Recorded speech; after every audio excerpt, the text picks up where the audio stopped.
Bwana, usisahau kusubscribe, kulike, kucomment, kushare kwa ajili ya kuendelea kupata habari mbalimbali za kimichezo ambazo sitakuwa tunakuwekea hapa ndani ya Mafie TV. Bwana, jina langu ni Meshak Abraham, unaweza ukanifuata pale Instagram kwa kuandika Meshak Abraham 2. Tunakupenyezea moja ya taarifa ambayo inatokea ndani ya kikosi cha Young Africans, ambapo siku za hivi karibuni kumekuwa na taarifa nyingi ambazo zinahusisha wao kumtaka mwalimu mpya ambaye anaweza kainoa kwa ajili ya msimu unaokuja, msimu wa 2025-26, katika mafanikio mapya ambayo wao watakuwa wanahitaji katika msimu huo wa 2025-26. Makocha kadhaa wamekuwa wakihusishwa nao na ni makocha wakubwa barani Afrika, makocha ambao wana CV ambayo imeshiba na wameshapata mafanikio makubwa barani Afrika. Hapa tukiwazungumzia ukimzungumzia mtu kama Mokwena ambaye tayari ameshafanikiwa na Mamelodi Sundowns, lakini msimu huu amekuwa chini ya kikosi cha Wydad Casablanca. Lakini vile vile kuna taarifa nyingine ambazo zilikuwa zinamhusisha Florent Ibenge kutokea pale Jamhuri ya Kidemokrasia ya Kongo, na taarifa ndio zilikuwa zinasema ndio ambaye anapewa asilimia kubwa ya kwenda kuchukua mikoba ya Maldi ambaye yupo ndani ya kikosi cha Young Africans katika msimu huu, ambaye ameingia katikati mwa msimu na ameisaidia Young Africans kuwa katika nafasi ya kwanza mpaka sasa hivi katika michezo ambayo wamecheza katika ligi kuu ya NBC Tanzania bara. Sasa taarifa ni kwamba zinasema kwamba ni klabu ya Young Africans wameachana na mbio za kumsajili Jean Florent Ikwame Ibenge. Jina la Ibenge lilikuwa juu kwenye listi ya makocha wanaohitajika na Young Africans, ila mazungumzo ya pande zote mbili yamekufa leo baada ya kushindwa kukubaliana baadhi ya vitu muhimu. Kwa mara nyingine Ibenge hatakuwa kocha wa Young Africans, na moja hapo ambacho kinasemekana kwamba Young Africans wameshinda kuafiki ni mshahara, nyumba ambayo anataka kwenda kukaa, lakini vile vile na mahitaji mengine ambayo hayajawekwa wazi. Mshahara ambao analipwa akiwa pale Al Hilal Omdurman ambaye kwa sasa hivi inacheza ligi ya Mauritania, analipwa dola 74,000 ambayo ukija ukiangalia kwa Tanzania ni sawa sawa na milioni 187 ambazo analipwa Florent Ibenge. Alikuwa anataka dola 120,000 sawa sawa na milioni 248 ambazo alikuwa anazihitaji ndani ya kikosi cha Young Africans kwa ajili ya kuinoa katika msimu unao kuja, msimu 2025-26. Alikuwa anahitaji nyumba ya kukaa, nyumba ambayo ina hadhi, nyumba, ukisikia nyumba yenye hadhi ambayo muda mwingi atakuwa anakaa na familia yake kama ambavyo anavyofanya pale kwenye klabu ya Al Hilal, ambapo kwa sasa hivi wameweka kambi yao pale nchini Mauritania, ili ambapo ndipo wanaposhiriki ligi kuu ya pale nchini Mauritania. Hii inakuwa ni ngumu kidogo kwa Young Africans kushindwa kumshawishi, kwa sababu ni mwalimu ambaye ana hadhi ya juu, ni mwalimu ambaye ni hadhi ya nyota 5 barani Afrika. Ukiambia utaje top ya list ya makocha ambao wanafanya vizuri ama wana CV bora barani Afrika, huwezi kuacha kumtaja Ibenge, ambaye kwa misimu kadhaa ambaye alikuwa anainua Vita Club ya pale Jamhuri ya Kidemokrasia ya Kongo, alifanikiwa kuifikisha finali na kwenye kombe la shirikisho barani Afrika, lakini vile vile alifanikiwa kuipa timu ya Jamhuri ya Kidemokrasia ya Kongo chani ambayo tunakumbuka ilifanyika Rwanda. Ni mwalimu ambaye alikuwa ni mzawa ambaye alifanikisha Kongo kufika huko ambapo walikuwa wanahitaji na kuchukua chani. Kikosi kile kilikuwa kina Henock Inonga Baka na kina Jean Marcus Mundele na baadhi ya wachezaji wengine.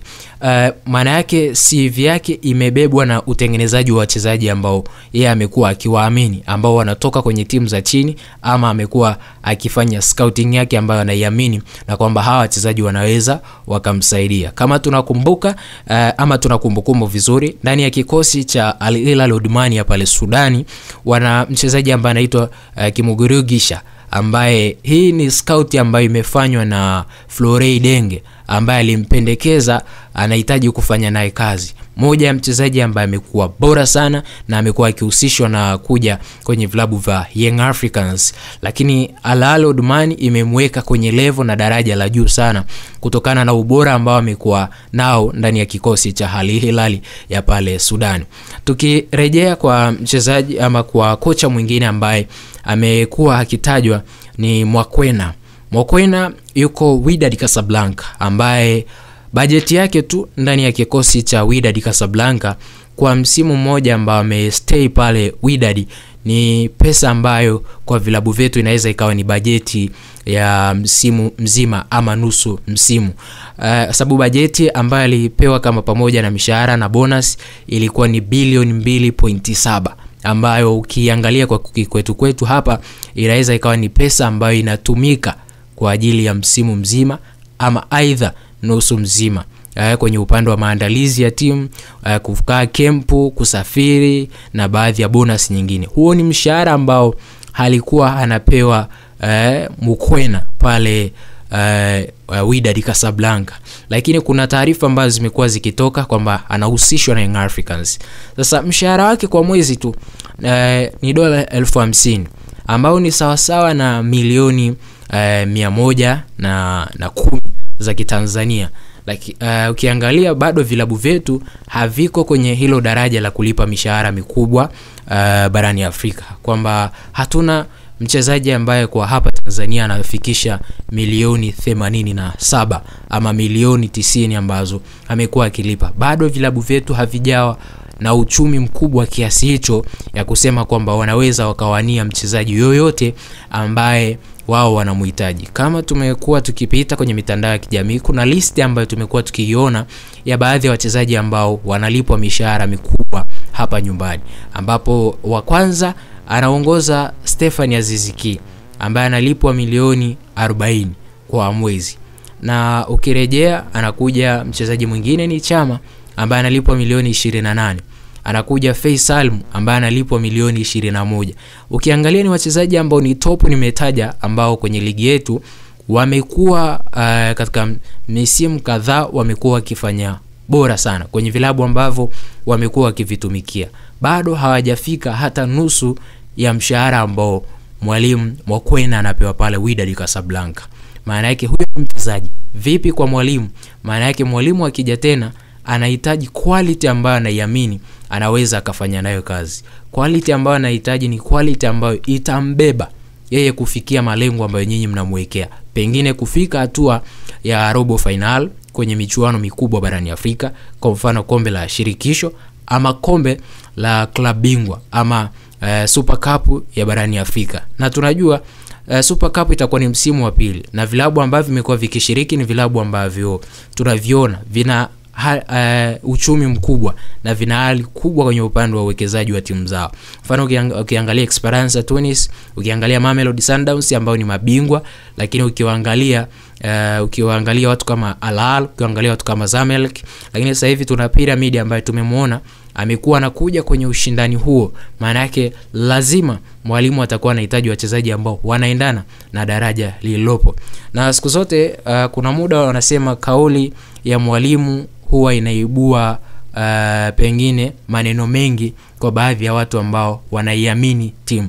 Mwalimu anaweza akasema mimi nahitaji wachezaji wa daraja kubwa, lakini club mkawa hampo kwenye uwezo wa kununua wachezaji ambao ni wasawasawa na daraja ambalo mwalimu yupo. Ndicho ambacho kinaweza kikawakwamisha nyinyi pengine kutokupata saini ya mwalimu ambaye nyinyi mnamhitaji. Na hichi pengine tunaweza tukakiona ndani ya kikosi cha Young Africans katika msimu huu kwenye aina ya walimu ambao wanahitajika. Pitso Mosimane, moja ya mwalimu bora sana barani Afrika, lakini kwangu nabaki kusema ni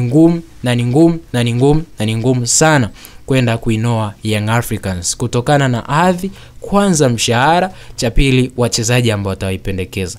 Kama tunakumbuka kati anatua hali alimpendekeza Percy Tau kutoka Brighton of Albion pale Uingereza, zaidi ya bilioni 7.8 zilitumika mchezaji kutoka ligi ya Uingereza, moja ya ligi ya pili kwa ubora duniani na ligi ya pili kwa ubora barani Ulaya baada ya Spain Asa unaona kwamba ni mwalimu wa aina gani. Aliwahi mchukua Ramazan Sobi kutoka Stoke, Piso Musomani huyo.